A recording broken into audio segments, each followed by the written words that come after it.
Assalamualaikum warahmatullahi wabarakatuh. Nama saya Ana Oktaviani, NPM 18160012. Saya dari Prodi PGSD 6A. Di sini saya akan menjelaskan secara singkat tentang bab 1, bab 2, dan bab 3. Video ini dibuat untuk memenuhi salah satu tugas mata kuliah simulasi pembelajaran di SD dengan dosen pengampu Ridho Agung Juwantara MPD. Simulasi pembelajaran atau pembelajaran mikro berasal dari dua kata, yaitu mikro dan teaching. Mikro berarti kecil, sempit, dan terbatas, sedangkan teaching artinya mengajar atau mendidik. Mikro teaching adalah salah satu pendekatan atau cara untuk melatih menampilkan mengajar yang dilakukan secara mikro, disederhanakan dalam waktu akomodasi yang terbatas. Dengan pendekatan mikro sebagai sarana berlatih mengajar, setiap unsur pembelajaran tersebut disederhanakan. Bentuk penyederhanaan tersebut misalnya waktu pembelajaran yang normal antara 33 dan sampai dengan 40 menit menjadi 10 sampai dengan 15 menit. Jumlah siswa dalam kondisi sebenarnya berhadapan dengan jumlah 25 sampai dengan 30 dengan dibatasi dengan 5 sampai dengan 10 orang siswa. Latihan dalam pembelajaran mikro tersebut dilakukan secara terkontrol, berulang-ulang sesuai dengan kebutuhan sehingga diperolehnya kemampuan tuntas dan setiap keterampilan dasar mengajar yang diharapkan. Tujuan dan manfaat pembelajaran mikro. Yang pertama, tujuannya untuk mempersiapkan, untuk memfasilitasi, untuk melatih keterampilan dan penampilan, untuk memberi kesempatan kepada calon maupun para guru untuk memberikan kesempatan kepada setiap yang berlatih. Dan manfaat yang pertama bagi mahasiswa calon guru adalah guru dapat melatih bagian demi bagian dari setiap keterampilan mengajar yang harus dikuasai secara lebih terkendali dan terkontrol. Dan manfaat yang kedua bagi guru adalah untuk melatih lebih meningkatkan kemampuan mengajar yang telah dimilikinya, mengetahui kelebihan dan kekurangan yang dimiliki terkait keterampilan mengajar yang harus dikuasai. Dan manfaat ketiga, manfaat bagi supervisor, memperoleh data yang objektif dan komprehensif tingkat kemampuan para calon guru maupun para guru dalam kemampuan mengajar yang harus dikuasai sesuai dengan tuntutan profesinya. Karakteristik pembelajaran mikro. Bentuk penyederhanaan dalam pembelajaran mikro tersebut adalah ciri khas atau karakteristik utama pembelajaran mikro. Sesuai dengan sebutannya mikro, yaitu situasi dan kondisi pembelajaran yang disederhanakan atau dirancang dalam bentuk kecil. Sebagai suatu pendekatan pembelajaran, penyederhanaan melalui pembelajaran mikro ini dianggap cukup baik. Metodologi pembelajaran. Landasan filosofi pengembangan kurikulum 13 adalah berakar pada budaya lokal dan bangsa, pandangan filsafat eksperimentalisme, rekonstruksi sosial, dan pandangan filsafat esensialisme dan perennialisme, pandangan filsafat eksistensialisme, dan romantik naturalis.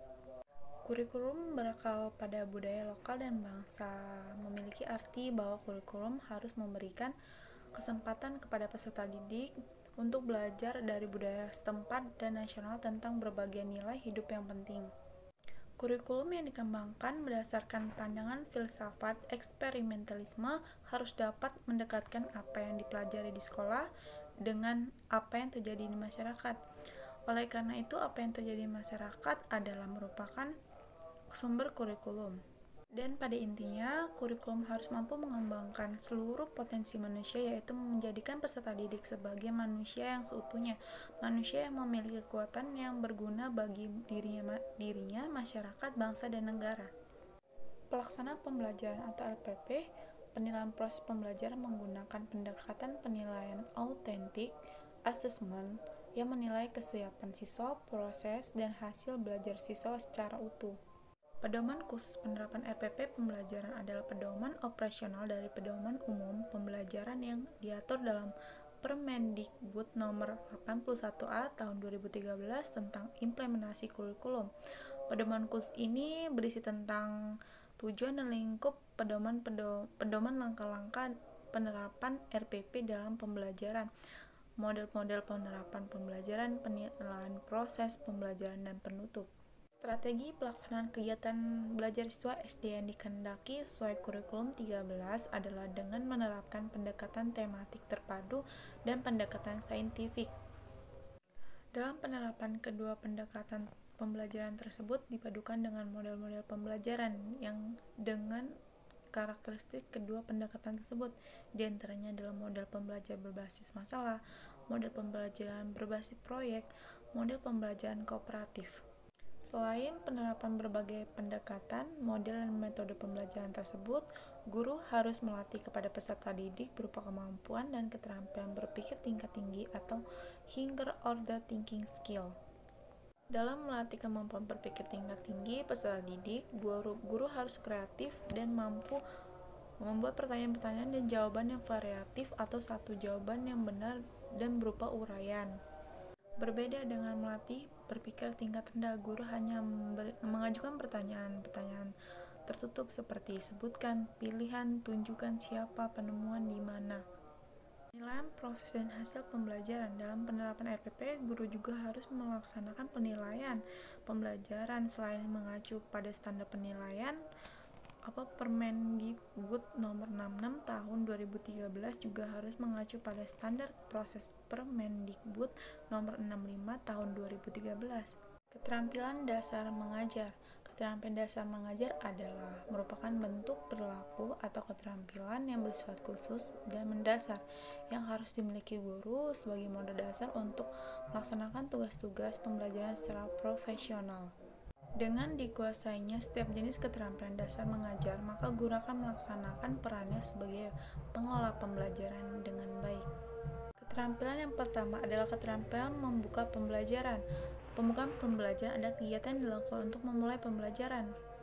Sasaran dari kegiatan pembukaan pembelajaran yaitu yang pertama adalah menciptakan suasana siap mental, yaitu kondisi psikologi siswa agar sejak awal pembelajaran sudah terbangun kondisi psikologis yang siap untuk belajar.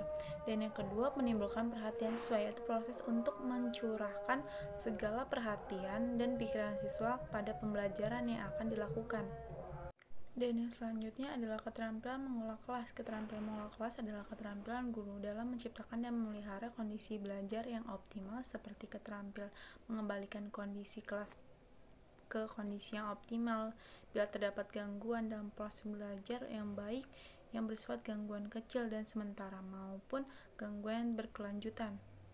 Maka implikasi bagi guru berfungsi sebagai fasilitas pembelajaran, yaitu menciptakan suasana dan lingkungan pembelajaran yang kondusif sehingga dapat memfasilitasi kemudahan belajar bagi siswa. Guru sebagai pengelola pembelajaran memiliki tugas dan kewajiban yang luas, antara lain yaitu selain harus menguasai materi pembelajaran yang akan diajarkan, guru juga memiliki keterampilan untuk menciptakan kondisi dan lingkungan pembelajaran yang dapat mendorong siswa untuk melakukan aktivitas belajar dengan menyenangkan, aktif, kreatif, inovatif, dan menantang, mengembangkan prakarsa sesuai dengan bakat, minat, dan potensi yang masing-masing. Keterampilan menggunakan media atau alat. Lewat media pembelajaran, guru dapat menciptakan berbagai situasi kelas, menentukan metode pengajaran yang akan dipakai dalam situasi yang berlainan, dan menciptakan iklim emosional yang sehat di antara peserta didik. Media pembelajaran adalah sarana pembelajaran yang digunakan sebagai perantara dalam proses pembelajaran untuk meningkatkan efisien dan efektif dalam mencapai tujuan pembelajaran. Tujuan dari penggunaan media atau alat pembelajaran itu agar proses pembelajaran yang sedang berlangsung berjalan dengan tepat guna dan berdaya guna. Yang kedua, untuk mempermudah bagi guru untuk menyampaikan materi kepada peserta didik. Yang ketiga, untuk mempermudah bagi peserta didik dalam menyerap atau menerima serta memahami materi yang disampaikan oleh guru. Yang keempat, untuk mendorong rasa keinginan tahuan peserta didik agar mengetahui lebih banyak dan mendalam tentang materi yang disampaikan oleh guru. Yang kelima, untuk menghindari salah pengertian atau salah paham antara peserta didik yang satu dengan peserta didik yang lain. Prinsip dari penggunaan media atau alat pembelajarannya itu yang pertama, tidak untuk menggantikan posisi guru dalam proses pembelajaran. Yang kedua, tepat guna, artinya media pembelajaran digunakan sesuai dengan kompetensi dasar. Yang ketiga, berdaya guna, artinya media pembelajaran digunakan meningkatkan motivasi dan rasa ingin tahu peserta didik. Yang keempat, bervariasi, artinya media pembelajaran digunakan mendorong sikap aktif peserta didik dalam pembelajaran. Yang kelima, disiapkan secara matang agar proses pembelajaran dapat berjalan dengan lancar. Yang keenam, media atau alat yang bisa digunakan untuk proses pembelajaran yang lebih komprehensif. Keterampilan menjelaskan dalam pembelajaran adalah proses penyajian informasi secara lisan yang diorganisasikan dengan sistematis atau runtutan untuk menunjukkan bahwa ada hubungan antara satu pesan dengan pesan yang lain, sehingga tercapai suatu pemahaman utuh yang diinginkan. Sehubungan dengan hal tersebut, maka keterampilan menjadi sangat penting dan memiliki peran serta tujuan yang strategis, yaitu sebagai upaya yang pertama untuk membimbing siswa memahami dengan jelas terhadap sesuatu yang dipelajari. Yang kedua, untuk membimbing siswa memahami konsep, hukum, dalil, dan unsur-unsur yang terkait dengan sesuatu yang dijelaskan dengan objek yang bernalar. Yang ketiga, untuk meningkatkan aktivitas dan kreativitas siswa dalam memecahkan masalah melalui penerapan cara berpikir secara kritis, analitis, logis, dan sistematis. Yang keempat, untuk membantu memenuhi rasa ingin tahu siswa terhadap sesuatu permasalahan yang dipelajari. Yang kelima, untuk mendapatkan balikan dari siswa tentang pemahamannya terhadap sesuatu yang dijelaskan.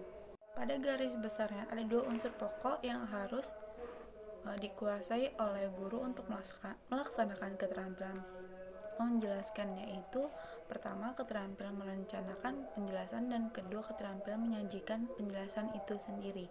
Secara sederhana dapat dirumuskan bahwa yang dimaksud dengan variasi stimulus adalah upaya guru untuk memberikan stimulus pembelajaran secara beragam atau variasi sehingga memungkinkan siswa dapat merespon melalui alat indera dan cara berbeda bervariasi untuk mendapatkan pengalaman belajar secara lebih luas dan mendalam. Sekian penjelasan singkat dari saya. Apabila ada kesalahan, saya mohon maaf. Wassalamualaikum warahmatullahi wabarakatuh.